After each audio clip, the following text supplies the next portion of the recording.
I've seen a ton of people start an outdoor kitchen with a cheap, three-burner grill and a flimsy metal cabinet, only to find weeks later that the grill sputters, the countertop cracks, and the fridge never stays cold enough for a weekend party. The regret is real, especially when you've already dug a hole for an island and the whole vibe feels half-finished. So the question is whether splurging on a full-size island like the Volcoa 85-inch stainless steel gas grill makes sense, or if it's just a fancy way to spend more money and still end up with the same headaches. Link is in the description if you want to check the product details on Amazon.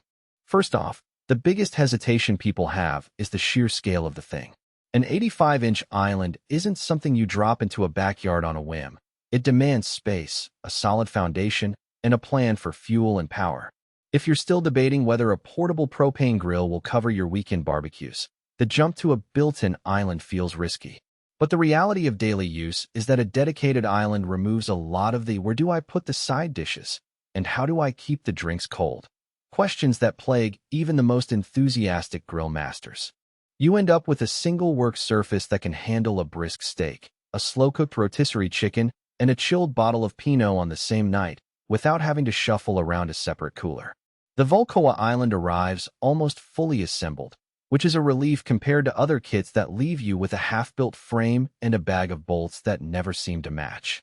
The main body is welded from 304 marine-grade stainless steel, so it resists rust even after a rainy summer.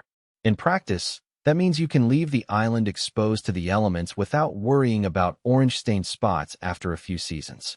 The granite countertops are a nice touch, too.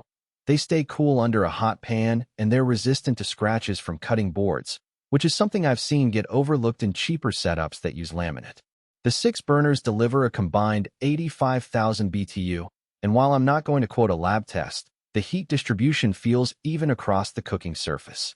When I fired up 2 burners for a sear and the other 4 for a low and slow roast, the temperature swing was barely noticeable. That kind of flexibility is useful if you're hosting a brunch where guests are making pancakes on one side and a brisket is smoking on the other. The built-in rotisserie works with the same gas supply, so you don't need a separate motor or electricity hookup. I've used it for a whole chicken, and the spit turns smoothly without the wobble you sometimes get on lower-priced models. One of the biggest selling points is the compact refrigerator built into the island.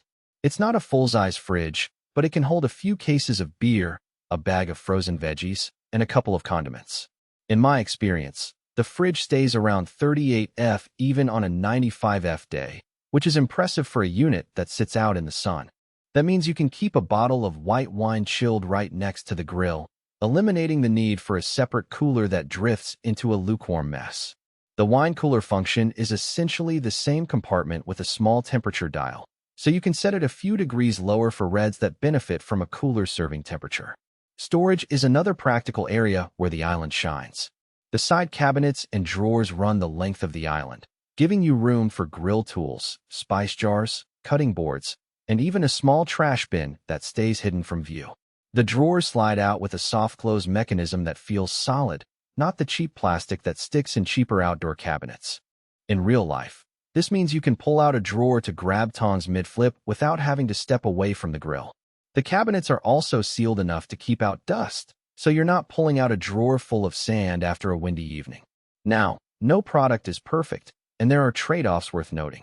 The island's weight is significant over a ton, so you need a concrete pad or a very sturdy deck to support it.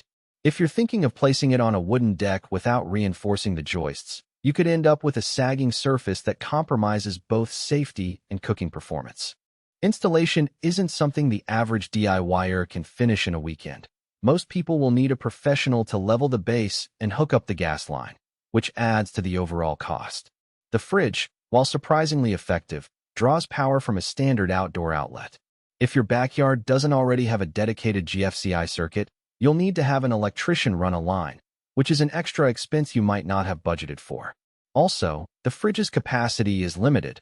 It's great for a few drinks and side dishes, but it won't replace a full-size kitchen fridge. If you regularly need